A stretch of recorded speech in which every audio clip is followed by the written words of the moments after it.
especie de cuerpo o tipo oficial del judaísmo? Que Hoy en la día, orden rabínica hoy en día hoy no, en día. no. Es como que, Es interesante. El judaísmo, está muy buena la pregunta, muy buena la pregunta.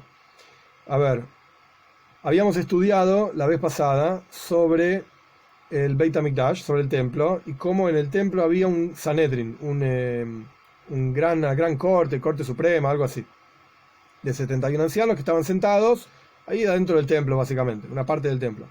Y había un Sanedrin Ktana, un pequeño Sanedrin en la entrada del templo también, eh, de 23 ancianos, y había cortes, digamos, de justicia en montones de lugares. En cada ciudad había una corte de justicia. Entonces vos tenías un problema, vos ibas a la corte de justicia local de tu ciudad. Si no se podía resolver, ibas al templo. Y primero a la corte pequeña, digamos, al pequeño Sanedrin. Si ellos no podían resolver, bueno, vamos a la Corte Suprema y punto. Ellos tienen que resolver este asunto. No hay vuelta atrás. En ese sentido, en esos momentos, digamos, en que existía el Sanedrin, que incluso existió unos años, no recuerdo el número ahora, pero existió unos años después de la destrucción del templo también, existió, pero bueno, llegó un momento que se anuló. Ese era el cuerpo de la ley judía. Ley judía, quiero decir, tanto las leyes bíblicas, no sé cómo ponerme tefilín, ponerle que nadie sabía en ningún lado. Vos, hoy en día a cualquier rabino le preguntás, che, ¿cómo me pongo tefilín? Te va a decir, te pones así, así, así, ok. Cualquiera, digamos, lo sabe. Perfecto. Pero supongamos que era algo que, no sé, súper raro, dificilísimo. Bueno, llegabas hasta la Corte Suprema en Jerusalén y ahí te tenían que decir cómo se pone tefilín. Y eso es como es, punto.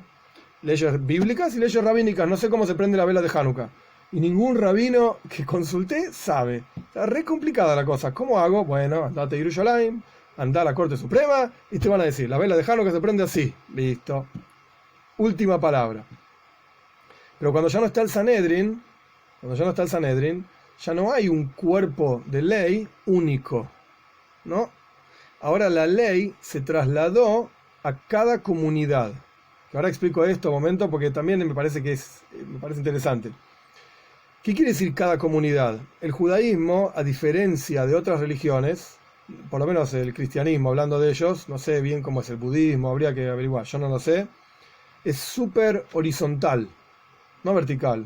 En el cristianismo vos tenés un montón de etapas que la persona va subiendo, digamos, de rango hasta que quizás llega a ser papa, quizás no llega a ser papa, no sé. Pero tenés un montón de tipos, uno arriba del otro, con diferentes nombres y ropas y rangos y qué sé yo y qué sé cuánto. Que no sé los nombres tampoco sé, pero que el cura, que el obispo, que el arzobispo, que qué sé yo, qué sé cuánto, van subiendo. Y eso es súper vertical, súper vertical. En el judaísmo es súper horizontal, todo lo contrario. En donde vos tenés, antiguamente, en la época del templo, un cuerpo central, el Gran Sanedrin, un cuerpo por abajo de ese Gran Sanedrin, y después todos los juzgados en todo el mundo, digamos, en todos los lugares. Juzgados pequeños, menores, en cualquier lado. Digamos, 3 etapas nada más. Hoy en día, ni siquiera esas 3 etapas existen. Hoy en día lo que existe es basados, ahora hablando un poquitito de historia, ¿sí? Sin meternos en cómo es hoy, después llegamos a cómo es hoy, pero un poquito de historia para entender por qué hoy en día es así. Hace, por ejemplo, 1200, 1300 años, obviamente no había WhatsApp, no había Google, no había ninguna de estas cosas. Entonces, ¿cómo hacías vos, vos, yo, cualquiera, un tipo común y corriente? Necesito saber una halajá, una ley. ¿Cómo hago para saber una ley? Entonces vos te acercabas al rabino de tu ciudad. Probablemente en tu ciudad no había rabino. Quizás había rabino como si fuese la provincia, una cosa así, en donde los reinados antiguamente eran menores que lo que son hoy en día, ponerle España o Alemania, eran pequeños, ¿cómo se llama? Cosas feudales, no me sale la palabra. Pequeños feudos, en donde había diferentes autoridades y el señor feudal del lugar, y qué sé yo, y de repente había un rabino de ese lugar. Entonces vos vivías en un pueblito de mala muerte, donde no había nadie, ningún rabino, ibas a la capital de tu feudo, y ahí había un rabino. Ese rabino era la autoridad absoluta sobre todo lo que pasaba en el feudo. Grande o chico, no importa. La autoridad total. Y se esperaba de ese rabino que pueda resolver tu pregunta. Si él no podía resolver tu pregunta, Entonces mandaba una carta, imagínate lo que tardaba. Mandaba una carta a algún rabino superior, digamos, pero no superior porque era el jefe de él, sino que sabe más. En la práctica, discúlpame, vos sabés más que yo, así que te voy a preguntar a vos, porque no sé de dónde sacar la respuesta. Le mandaba una carta a algún rabino que era famoso y qué sé yo, y después volví esa carta. Por ejemplo, hay cartas al Rambam, a Maimónides, con preguntas, y Maimónides respondía a las preguntas. Estamos hablando de años 1050, por ahí, 1080. Y a otros grandes rabinos también mandaban cartas, volvía la carta con la respuesta. Esa es la halajá, esa es la ley. O sea, inmediato, nada. El rabino que tenías ahí, y que tengas suerte que sabía la respuesta a tu pregunta.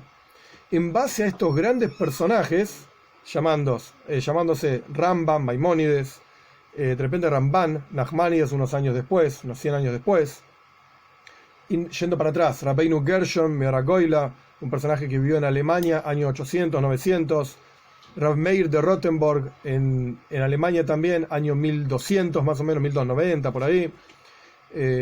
Grandes personajes que generaron una forma de entender la halajá en todo el ámbito de influencia que ellos tenían.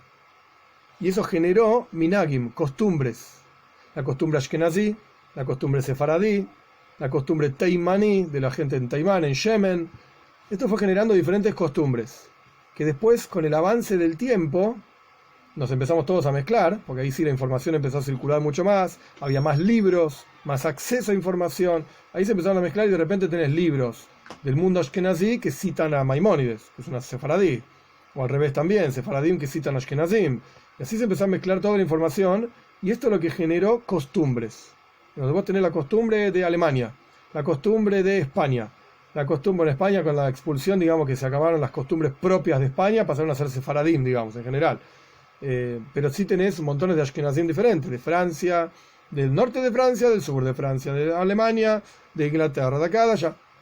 Diferentes costumbres, basadas en qué? En que el rabino de ese lugar, cuando tuvo que legislar, dijo A, B, C, D, y eso generó esa costumbre por cientos de años. Después empezaron de vuelta a mezclar y se agruparon en diferentes grupos, digamos, mayores, que después a su vez se subdividieron. ¿Cuáles son los grupos mayores? Bueno, ashkenazim, todos los ashkenazim del mundo, que Alemania, que Francia, no me importa, todos juntos. Sefaradim, muchos sefaradim, todos juntos. Después tenés mizrahim, que son de Siria, de esos lugares, que no son mal llamados sefaradim, no son sefaradim, son mizrahim del este, otra costumbre. Y Damasco tiene una costumbre, y Alepo tiene otra costumbre. Ojo, no mezcles las cosas, y no le digas a un tipo de Damasco que es de Alepo, porque se va a ofender. Y el de Alepo, el de Damasco, no diga porque se va a ofender también. A pesar de que son los dos sirios, no importa, no van de la mano, no es lo mismo, no me confundas. Comparten el falafel. Exacto, nada más. Nada más.